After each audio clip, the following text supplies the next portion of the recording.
हा करा चलो. आता पुढे येथे नमनी साधक प्रस्तुत लेखकाचे नाव नारायण आहे हा योगायोग होय.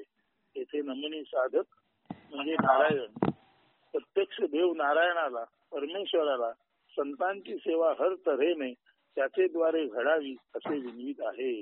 म्हणजे देव नारायणाला हा नारायणाची परमेश्वराची आणि संतांची सेवा त्याचे द्वारे हर प्रकारे हर क्षणी घडावी अशी विनंती करत आहे. आणि ती विनंती पुढील काव्यात आली आहे. त्यातील गद्य असं आहे की पंढरपूरच्या अंगणामध्ये संतांचं रिंगण धरलेलं आहे. त्या रिंगणामध्ये या नारायणाला खेळायला परवानगी द्या. संतांच्या अंग संघाने म्हणजे संतांच्या बरोबर आणि त्यांच्या कीर्तनाच्या रंगामध्ये सामील होऊन या नारायणाला देवाच्या कीर्तनात रंगून जाऊ द्या.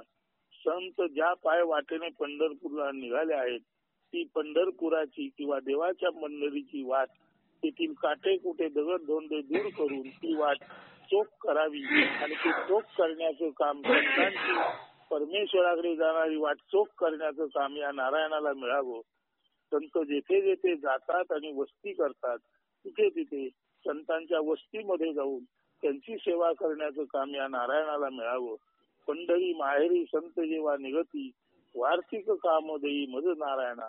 पंढरीच्या माहेराला जाण्यासाठी जेव्हा संत निघतात तेव्हा त्या पंढरपूरला प्रथम जाऊन बातमी द्यावी की हे माऊली विठाई तुझ्याकडे किंवा तुझ्या घरी म्हणजे पंढरपूरला माहेरी येण्यासाठी संत निघाले आहेत तेव्हा तू ते येत आहे ते समजून तयारीत राहा. हे हा निरोप देण्याचं म्हणजे आपल्या माहेराला पंढरपूरला संत निघाले आहेत हे निरोप देण्याचं वार्तिकाचं बातमी देण्याचं काम आणि ही बातमी विठोबाला देण्याचं काम या नारायणाला मिळू दे असं हा नारायण म्हणत आहे. संतांच्या पुढे पुढे करून त्यांना दंडवत घालावे त्यांना नमस्कार करावे असं काम या नारायणाला मिळावं असं संत म्हणत आहे. धर्म सरिसा श्वान सहज निर्वाण तैसे की घडावे मज नारायणा. म्हणजे धर्माबरोबर अखेरीस धर्म मोक्षाला जाताना त्याच्याबरोबर एक कुत्रा त्याचा प्रिय श्वान होता तसंच संतांबरोबर संतांचा प्रिय श्वान होऊन संतांबरोबर या नारायणाने जावं आणि संतांबरोबरच या नारायणालाही तशी निर्वाण प्राप्ती व्हावी जशी धर्मराजाबरोबर त्याच्या श्वानाला निर्वाण प्राप्ती झाली. तर असं हे देवाच्या संबंधात आणि संतांच्या संबंधात या नारायणाला त्या नारायणाने या एकष्टित नारायणाला आदि नारायणाने संधी द्यावी असं सांगणारं हे काव्य आहे. काव्याचं नाव आहे तैसेची घडावे मज नारायणा. आता काव्याचा आस्वाद घ्या. पंढरीचे अंगणी संतांचे रिंगणी खेळू द्या हो मज नारायणा. संत अंग संगी कीर्तनाचे रंगी रंगू द्या हो मज नारायणा. संत पाय वाटे निवटोनी काटे करू द्या चोखटे मज नारायणा. संत जेत जाती संत वस्ती करती घडो सेवा काही मज नारायणा. पंढरी माहेरी संत जेव्हा निघती वार्तिक काम देई मज नारायणा. संतांचे पुढती घालू द्या हो दंडवत मज नारायणा. धर्म सरिसा श्वान सहज निर्वाण तैसेची घडावे मज नारायणा. आता पुढचं काव्य आहे अमृत सेवितो देवाचे मधुको.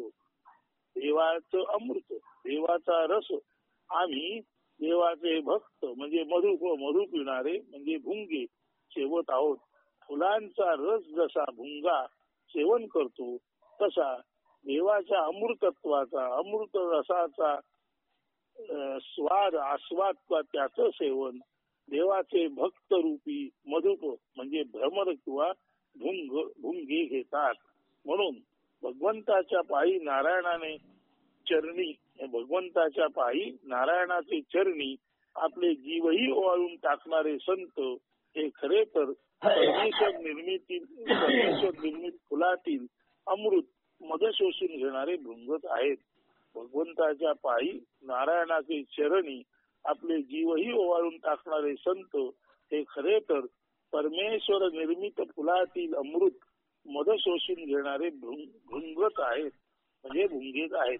ते देव पुष्पात देव हेच पुष्प ते देव पुष्पात असे बंद होतात अडकतात जसे भुंगे कमल बंद होतात. हे भक्ती रस शोषक मधुप म्हणजे भक्ती रस शोषक मधुप म्हणजे मध पिणारे भक्तीचा रस शोषून त्यातला गोडवा घेणारे असे हे भक्ती रस शोषक मधुप संत खरे तर भक्ती रूप आहेत देवरूपच आहेत. संत म्हणजेच परमभक्ती संत म्हणजेच देव व त्याचे देवत्व ते भक्तीद्वारे भगवंताला आलिंगन देतात. भक्तीचे गुंजन हाच या देवाच्या भ्रमरांचा गुंजारव किंवा संतांचे भ्रमरगीत.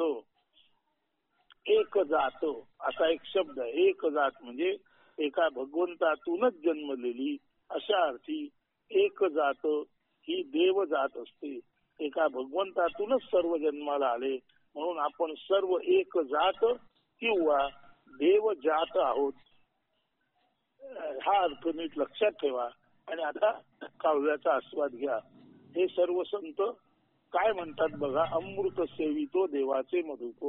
तर हे संत म्हणत आहेत आम्ही विष्णुदास भजनी भ्रमर भक्तिरस प्राशुनी असू आम्ही अमर कमल गुलाब ऐसा पारिजात मोगरा चंपक पुष्पे एक गात देवनामी दंग देव पुष्पी बंद भक्ती धुंद आम्ही विष्णुदास भृंग थेंब थेंब भक्ती साठवू आनंद आनंद निधान आम्ही मकरंद भक्ती रूप आम्ही असू देव रूप अमृत सेवितो देवाचे मधुप मधुकर आम्ही देवा आलिंगतो